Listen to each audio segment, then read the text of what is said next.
Hello and welcome to another episode of Culinary Travels.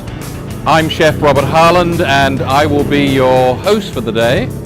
Now, if you're wondering about the strange headdress, that's because today we have something really very special for you. We're going to feature Native American Indian cooking. Now, you probably never thought before about what did the Native American Indians eat. Well, I didn't either. But I was in Hong Kong the other day, went to my favorite restaurant for a juicy steak, and found the regular menu had been suspended because there was a guest chef from the US who was going to spend the whole evening making Native American Indian dishes.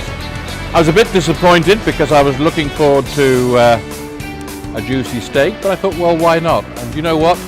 I was very pleasantly surprised. The food was very tasty, and I decided therefore that it would be a good idea to show and highlight this particular cuisine on the show. So I'm here at the Pearl Manor Skills Academy. They very kindly, the president, Shangri-La Chua, has very kindly lent us her facilities for the day.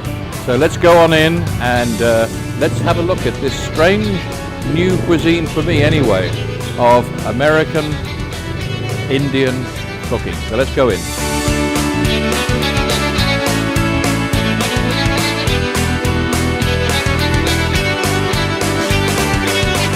Right, we're now here in the kitchens at the Pearl Manor Skills Academy, and I think perhaps take off the headdress and put on the usual red and white hat. With us today I have our celebrity guest chef is Chef Shangri-La Chua. Hello. Who is president of the Pearl Manor Skills Academy. Welcome and thank you very much for allowing us to use your facilities. Thank you, Robert. It's an honor for you to be here. We couldn't find a Native American in Batolo, but we do have a native New Yorker. We have Craig Charlin, who is going to join in the fun with us today. Welcome, Craig. Thank you for inviting me, Robert. And I understand, Craig, that you can say a few words in the Cherokee language. Well, I did some Google searching, and I found out that to say hello is something like E-E. E-E. Well, to all our viewers, E-E. E-E.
Now, before we move on to this very interesting subject of Native American Indian cooking, I'd like to just have a quick word with Chef Shangri-La here, who's very kindly lent us all her facilities here at the Pearl Manor Skills Academy. I'd like to ask you just a few questions. Tell me it's quite new, I believe. Tell me about the academy.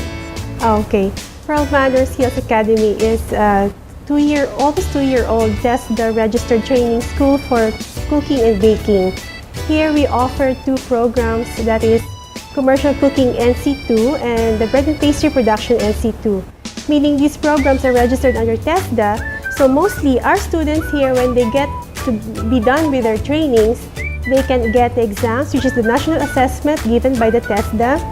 And when they pass the exams, they were awarded the certificate of National Certificate Level 2, meaning they can use these certificates for employment here and especially in abroad, wherein POEA is now requiring them to have the certificate, because if you have the certificate, it simply shows that you are capable and competent to deliver the job as written in that certificate. So 3 months cooking here. We have 3 months cooking And for the bread and pastry, it's just 1 month, 20 days training. Very good. And every time I've been here, I've noticed there are a lot of students, so it's a popular place. I hope so, Robert. Very good. I hope so. We offer scholarships also, so maybe that's why we just have an influx of students right now who were asked by the government to be trained by us. Now, I know you're a good chef because you and I were students. Oh, yeah. You were my classmate from the Institute for Culinary Arts at the University of St. LaSalle. Was it almost 5 years already? That's right, but I know before then you'd been cooking for more than 7 years. Yeah. And you're the one today who is going to make our authentic Native American Indian dishes. Yes. But now, none of us are real experts on this subject, but we do have an expert for you. He is a Native American chef. His name is Nephi Craig. He's half Apache, half Navajo, and he is the founder of an organization called the North American Culinary Association, and he's got some very interesting things to say about this cuisine. So let's have a listen to what he has to say. Hi, my name's Nephi Craig. I'm half White Mountain Apache and half Navajo. I'm a classically trained Native American chef and the chef and founder of a network of chefs called the Native American Culinary Association. The Native American Culinary Association was developed to remedy the fact that there was little or no authentic representation of Native American people or flavors in the professional realm of cooking. There's a very stark contrast between the French cuisine, which I was trained in originally, and the native foods that I've learned. There's kind of an attitude of only the best will do for French cooking, which is okay and which is their tradition. But I found out the traditions of native peoples in terms of their food has been more based on humility and appreciation for what was available. Maybe there was not always the best available, but they knew what to do with it and how to prepare it and how to preserve and cultivate. So that's the difference that I've noticed. What I know about Native American food today was not there was no book for me to learn from. There was no singular Native American chef to give me that information. With that simple observation, I began to search out and find other Native American chefs that I could learn from. Every time I get to meet someone that wants to share some information, share a dish, a recipe, wants to cook, say on the reservation or in a professional setting, there's always something to be learned about their culture, and then there's something that they learn about mine. So every time we get to cook our foods together, there's a great cultural exchange, and the information that is shared, it has a long history. Native American food allowed the first settlers to survive and eventually become a world power, and it's been an integral part for us as Native people that sustained us throughout some of the most unfortunate times in American Indian history, and a lot of those recipes still exist today, and that's why it's very important for me to try to understand and document some of this information and share it and pass it on. I think native foods will enable a lot of people to gain a better understanding of the cultural sophistication of a lot of tribes and the huge, immense culinary contributions that indigenous people have made to world cuisine today, and that a lot of the foods that originated in the Americas are cultivated and consumed around the world today.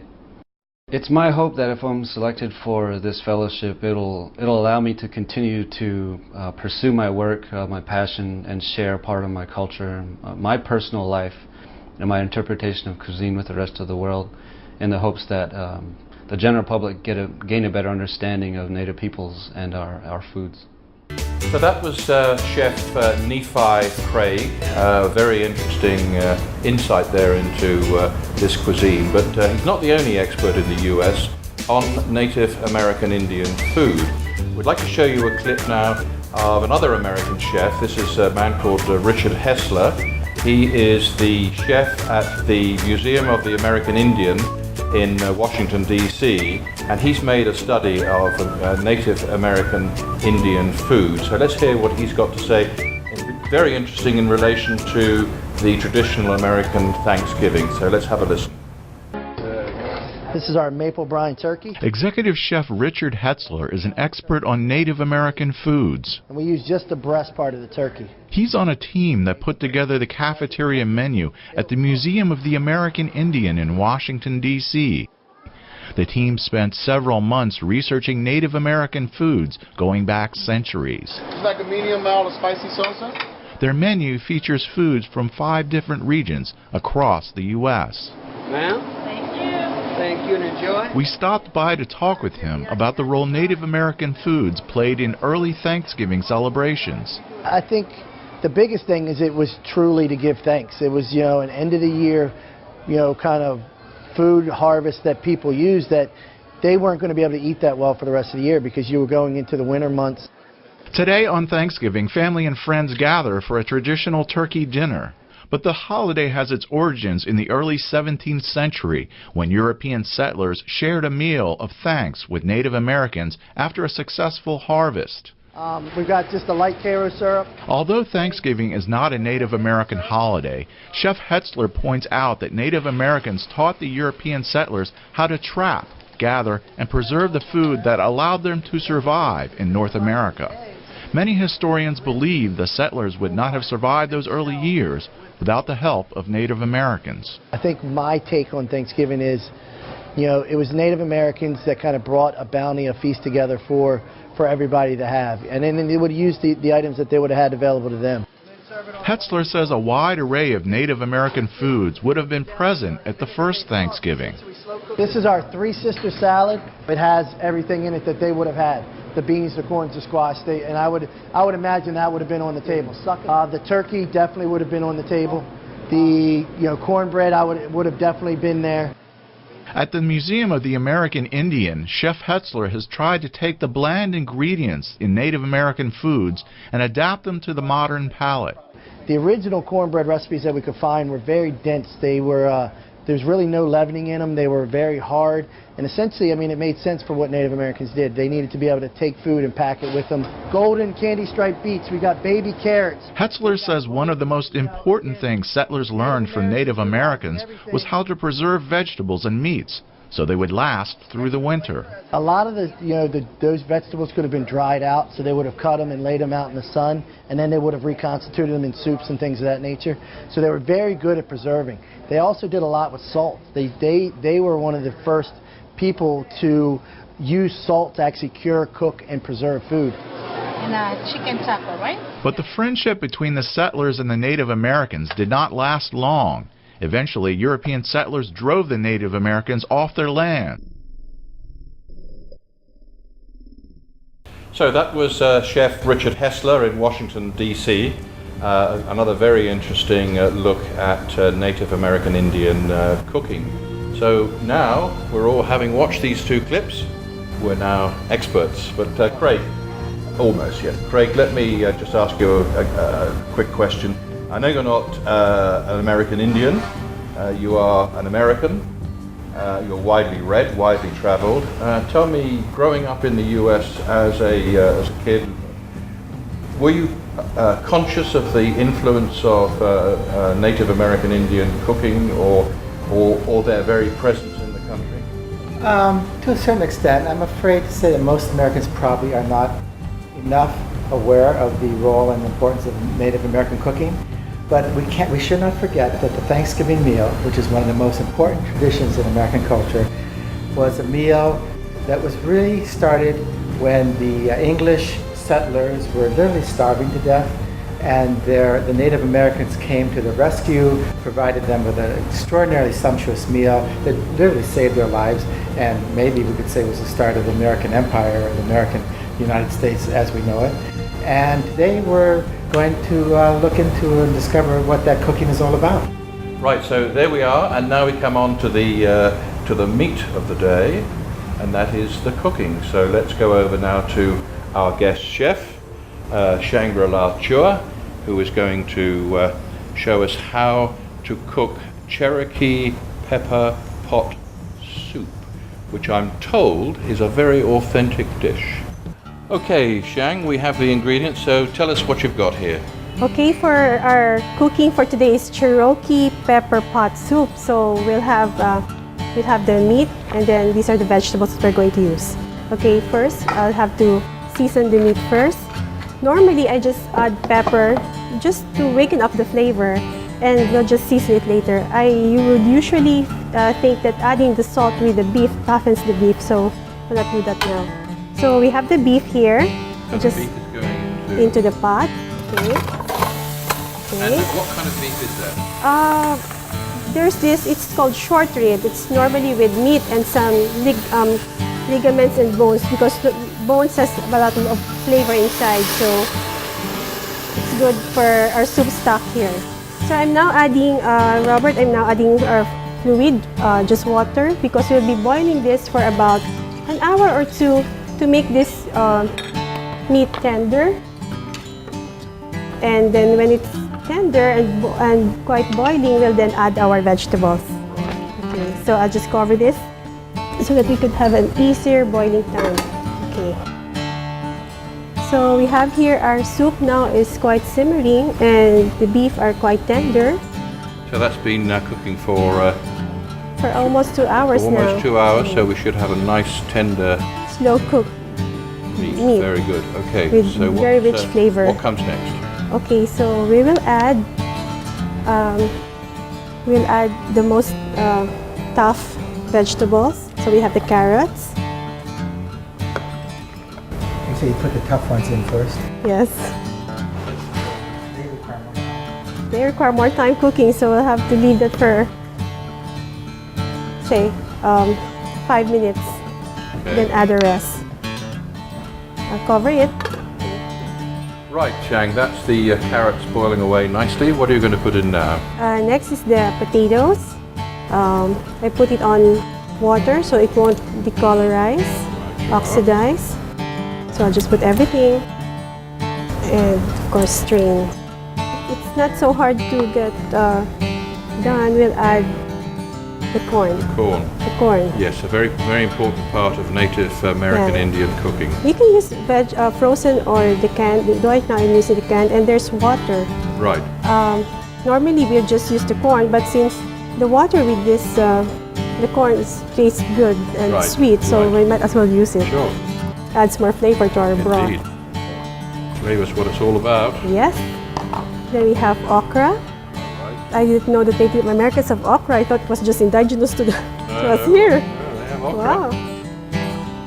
I used to hate that, but now I love okra. And then we're adding the red onion this time. Right. Red onion is quite a bit, has more flavor than the white. White is just kind of sweet, so we're adding using the red. And then one is pepper. Probably this dish is called Cherokee because we're using a lot of peppers. Right. So we're adding our red bell peppers. And we have celery for some crunch and flavor as well. Here. Tomatoes. Or tomato. Tomato. And herbs. Now, herbs played a very important part in American Indian cooking. In fact, I believe that many of the medicines were developed by American Indians using herbs. Yeah. Okay, so we're all together now. Yes, everyone is here. So I'll just have to wait to let the soup thickens and until everything gets tender. And that's it. And that's it. Very simple. A very simple dish, and we hope will be a very tasty dish. It will. So now our Cherokee pepper pot soup has been cooking now for 40 minutes. It's done. Looking very colourful, Craig. Autumn and fall colors. Yes, indeed. Very colourful, and looking forward to that.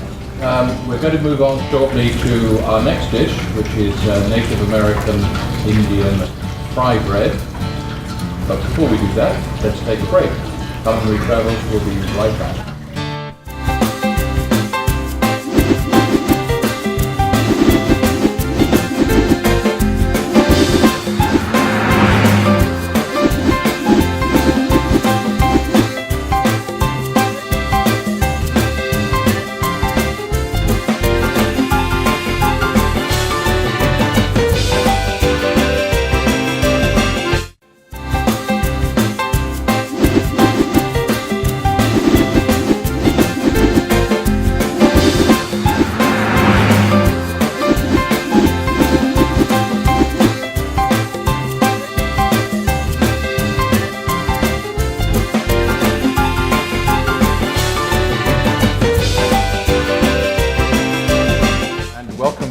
this episode of Culinary Travels.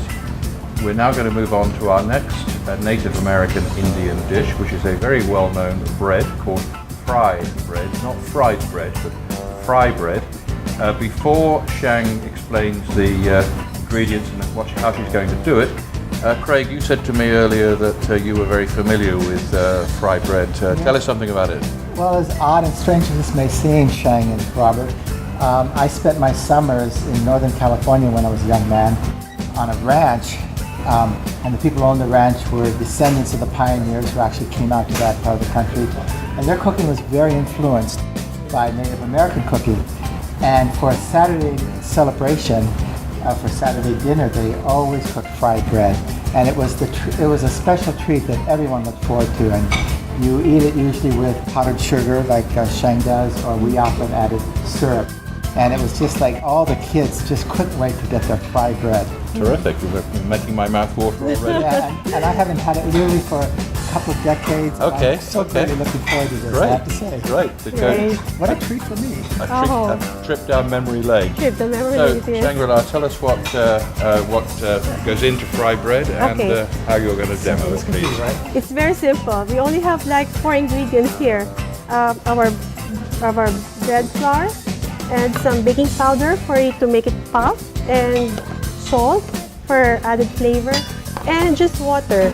Later, this one you'll be using it to fry the bread. Okay, So go ahead and do it. So water first. Water first, How much water? approximately like a cup, and then the baking powder, and then the salt for flavor, until it gets gooey and dough consistency. And we'll make sure that we have some excess flour there for dusting when we roll out these dough pieces later. This one really works with the hands this time. Have to work on with your hands. Right. Make it messy. It's fun to make this dough. So simple too, the recipe. I just leave it here. Very simple. Like probably those kids would probably make this at home. But then of course the frying, you have to leave it to the adults, the mommies. So we'll just knead the flour to make it into a nice gooey dough. This probably will take about roughly 15 to 20 minutes kneading. That way we'll be able to get the gluten to develop. Can you do this with a KitchenAid? Oh yes, much better.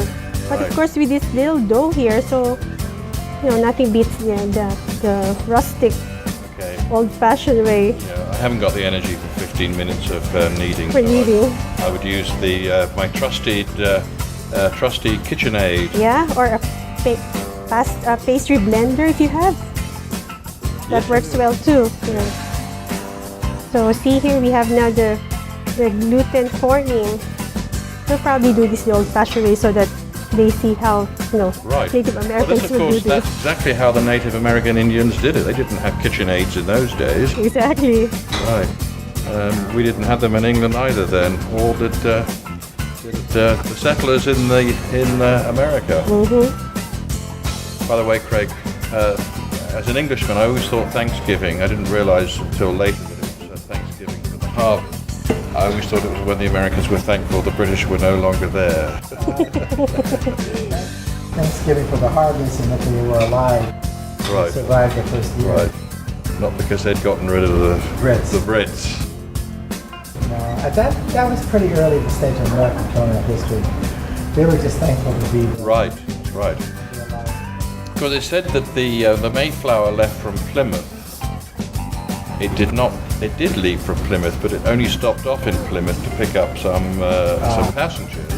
It actually left from my hometown, Southampton, and there is a monument to the Mayflower in Southampton. It picked most of the passengers were picked up in Southampton. Okay, we have one piece of dough here. I'll just see if this gets already the nice strength we're looking for. We'll roll it out into like a 4-inch round disc. Were you able to get used to before get bigger, or maybe that's why? Your hands are smaller. I should probably get a big chunk of dough to make it bigger. We have to also to make sure that the size of this one fits our fillet where we are going to fry this dough.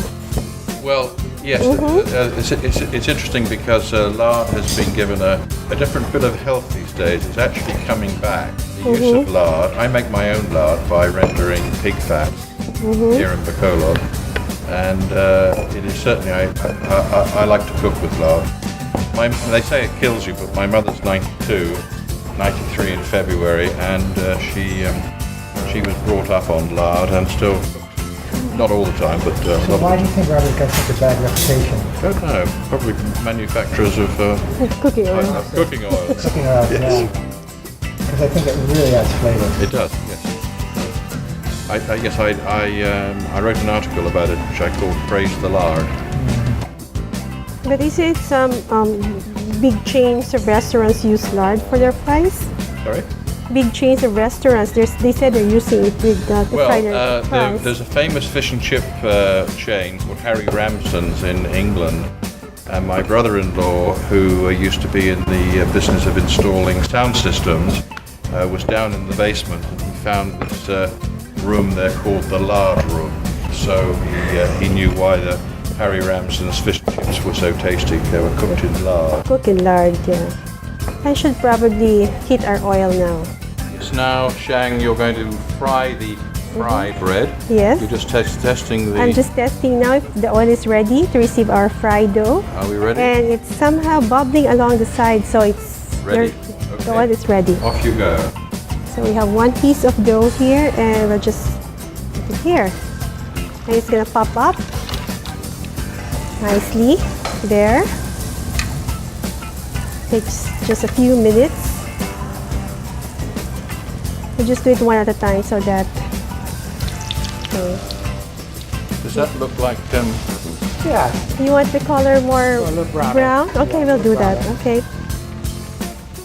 But it looks like the same. Puffy, yes.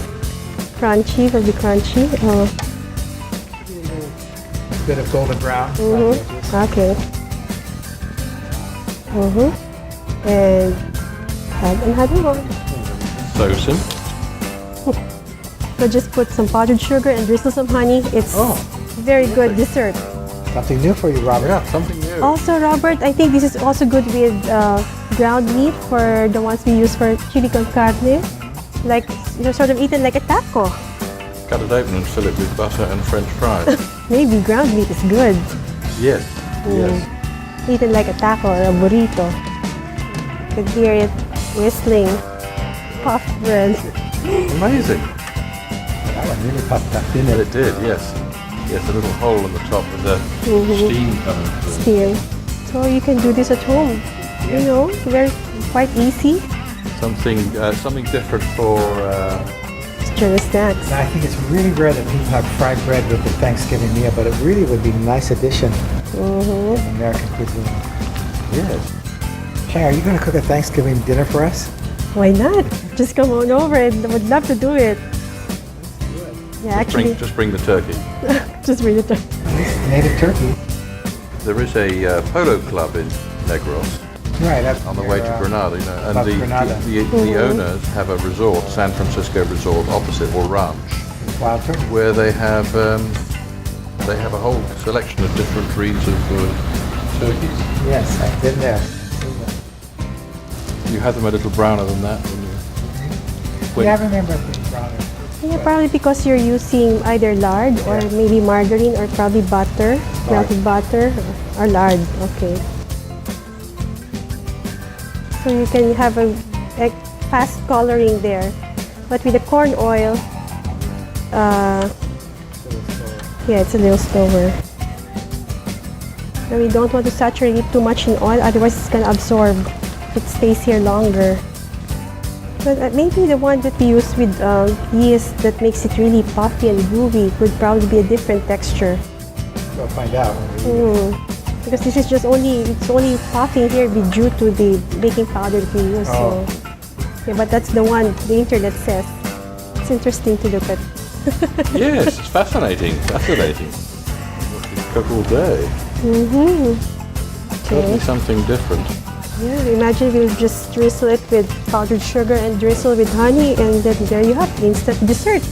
Or we could eat this with that. Oh yeah. This will be our bread accompaniment to the soup instead of the usual baguette Well, the or... Indians have their the bread that they serve with Indian food.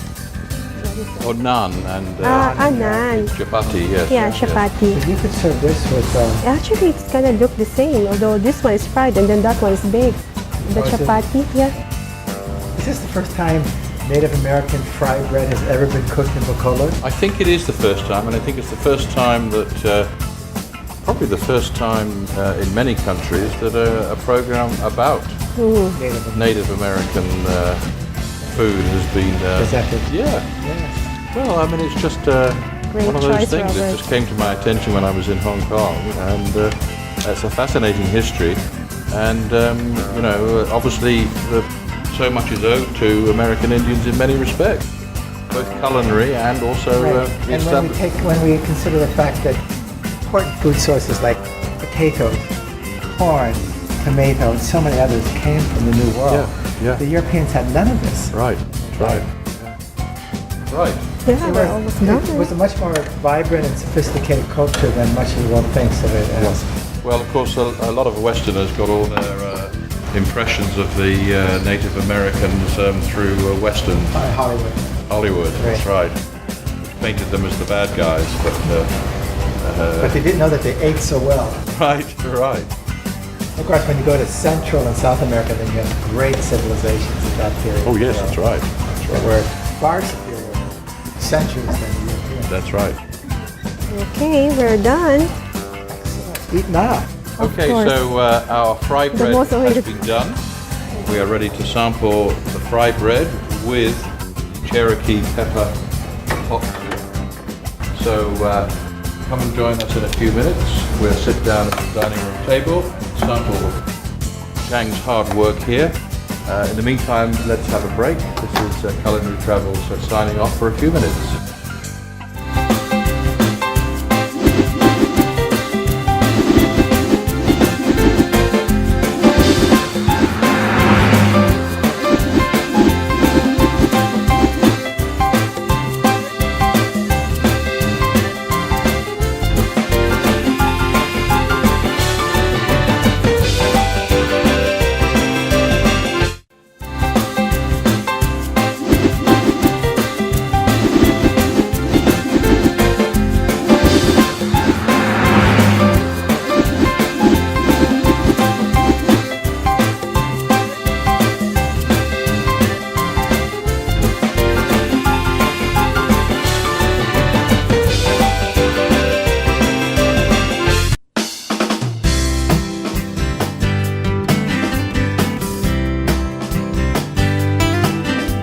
Welcome back to Culinary Travels. Now comes the proof of the pudding. We're here with our two dishes, well, our main dish and our bread. So let's, without further ado, pass your plate please, Shang, and we will serve you the very first time probably in Negros Exactly. or in the Visayas that a Native American Indian dish has been cooked and served. Oh, and I don't think Native American Indians had Chardonnay wine, but They possibly had some kind of alcoholic beverage. they probably did, yes. Now, let's, are we going to try the fry bread with the, With the soup. okay, and a glass of vino. This looks like it's going to be very tasty.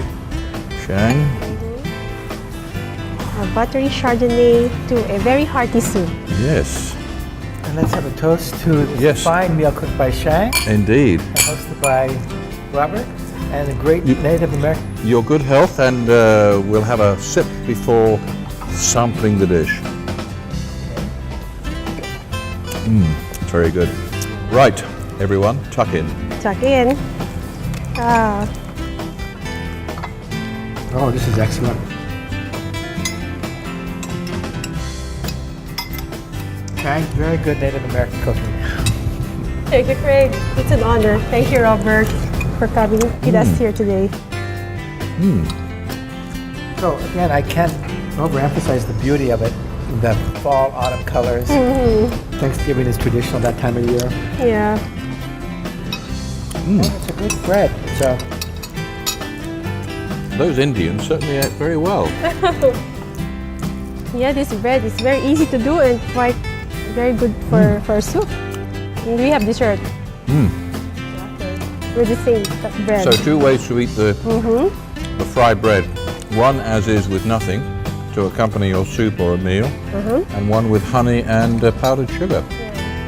Or maybe a base to any savory toppings.